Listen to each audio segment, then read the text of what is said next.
ഞങ്ങളുടെ അച്ഛ പുതിയ വള്ളയം വലയം വാങ്ങിച്ചല്ല എന്ന് കറുത്തമ്മ പരീക്കുട്ടിയെടുത്ത് പറയുന്നിടത്താണ് ചെമ്മീൻ നോവൽ തുടങ്ങുന്നത്. സിനിമ തുടങ്ങുന്നത് എവിടെയാണ്? സിനിമ തുടങ്ങുന്നത് ഷീലയും പിന്നെ മധുവും കൂടി ഇരുന്ന് ഇതേ കാര്യം പറഞ്ഞ് ചിരിക്കുന്നിടത്താണ്.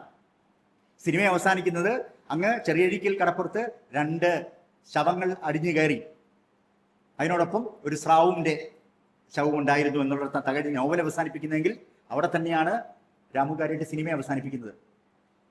അപ്പോൾ അന്നത്തെ അതിനകത്ത് തെറ്റുണ്ടെന്ന് പറയാൻ പറ്റില്ല. പക്ഷെ അന്നത്തെ സംവിധായകരുടെ ഒരു രീതി എന്ന് പറഞ്ഞാൽ ഒരു സിനിമയുടെ ഒരു കഥയുടെ നോവലിൽ എഴുതി വെച്ചിരിക്കുന്ന അല്ലെങ്കിൽ നാടകത്തിൽ ഉള്ളതിൻ്റെ അതിന് ഭംഗമൊന്നും വരാത്ത രീതിയിൽ അതിനെ അതേപടി പറിച്ചു നടുക, ഇതിലേക്ക് പറിച്ചു നടുക എന്നുള്ളതാണ് കാണിച്ചത്. നമ്മളിനി എനിക്ക് ഏറ്റവും ഇഷ്ടപ്പെട്ട മലയാള സിനിമയിലെ ഒരു ഗംഭീരൻ സിനിമ എന്ന് പറയുന്ന അനുഭവങ്ങൾ പാളിച്ചകളാണ്. നിങ്ങളതെടുത്താൽ ഇതേ രീതി കാണാൻ പറ്റും. ചിലപ്പം രാത്രി എഴുന്നേറ്റ് തീപ്പെട്ടിക്കൊള്ളി ഉരയ്ക്കുന്നിടത്താണ് തകഴി നോവൽ ആരംഭിക്കുന്നത്. സേതുമാധവൻ സിനിമ ആരംഭിക്കുന്നത് അവിടെ തന്നെയാണ്, ഒരു തീപ്പെട്ടിക്കൊള്ളി പിന്നെ ഉരയ്ക്കുന്നിടത്താണ്. സിനിമ അവസാനിക്കുന്നത് ഒരു ശവമാനത്തിന്റെ മുകളിൽ ഒരു കരിക്ക്, ചെറിയ ഒരു ഇളംകരിക്കിന്റെ വെച്ചിടത്താണ്. അവിടെ തന്നെയാണ് സേതുമാധവൻ അവസാനിപ്പിക്കുന്നത്. പക്ഷെ ഇതിനിടയിൽ കൂടെ അവർ ഒരു സിനിമാറ്റിക് ആയിട്ടുള്ള ചില മൊമെന്റ്സ് എങ്കിലും നമുക്ക് തന്നു എന്നുള്ളതാണ്. അതിന്റെ ഏറ്റവും വലിയ ഗുണം എന്ന്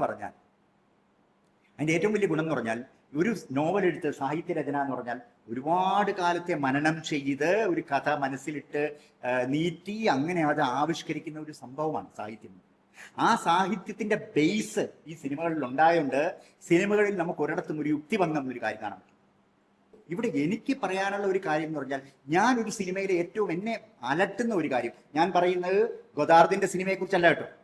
ഗോദാർദിനെ പോലെ ഒരു അബ്സ്ട്രാക്റ്റ് ആയിട്ടുള്ള അല്ലെങ്കിൽ വേറൊരു തരത്തിലുള്ള ഒരു നറേറ്റീവ് സ്ട്രക്ചർ നമ്മൾക്ക് തന്ന ഒരു സിനിമയെ കുറിച്ചല്ല. ഗോദാർദ് നമുക്കറിയാം, അദ്ദേഹം എടുത്ത ഒരു സിനിമയിൽ അദ്ദേഹം ആദ്യമായി ഒരു ഗാങ്സ്റ്ററിന്റെ സിനിമ, ഒരു ഗാങ്സ്റ്റർ ഒരു പോലീസുകാരനെ വെടിവെച്ച് വന്നതിന് ശേഷം കാമുകിയെ കാണാൻ വേണ്ടി പാരീസിലോട്ട് പോകുന്നു. അവിടെ കാമുകിയെ കാണുന്നു. അവിടെ വെച്ച് കാമുകി ഒറ്റ കൊടുത്തിട്ട് ഇയാള് പോലീസിന്റെ വെടിയേറ്റ് കൊല്ലപ്പെടുന്നു.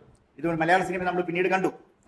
ഇത് ഗോദാർദ് ഒരു സാധാരണ 4 വാചകങ്ങളിൽ പറഞ്ഞു ചേർക്കാവുന്ന ഒരു കഥയെ ഗോദാർദ് പുതിയൊരു സങ്കേതത്തിലൂടെ അവതരിപ്പിക്കുകയാണ് ചെയ്തത്. അതാണ് ജംപ് കട്ട് എന്ന് പറയുന്നത്. ഇന്ന് ജംപ് കട്ട് അവതരിപ്പിക്കുന്ന ഇന്നത്തെ ഫിലിം മേക്കേഴ്സിന് ഗോദാർദിന്റെ എന്താണ് purpose of using that tool എന്നുള്ളതിനെ കുറിച്ച് യാതൊരു ധാരണയില്ലാതെ ആ ജംപ് കട്ട് അവൈലബിൾ ആയതുകൊണ്ട് അത് അങ്ങനെയാണ് ചെയ്യേണ്ടതെന്ന് അവർക്കൊരു ധാരണ അവർക്ക് ചെയ്തുകൊണ്ടേയിരിക്കുന്നു. അതിനകത്ത് ഇടയ്ക്കുള്ള ക്രെഡിറ്റിന്റെ പല കട്ടിന്നൊക്കെ പറഞ്ഞിട്ട് നമ്മളൊക്കെ പഠിക്കുന്ന ചില കാര്യങ്ങളൊന്നും അവർക്ക് ചോദിച്ചാൽ പോലും അറിയില്ല എന്താണ് ഇതൊക്കെ എന്ന്.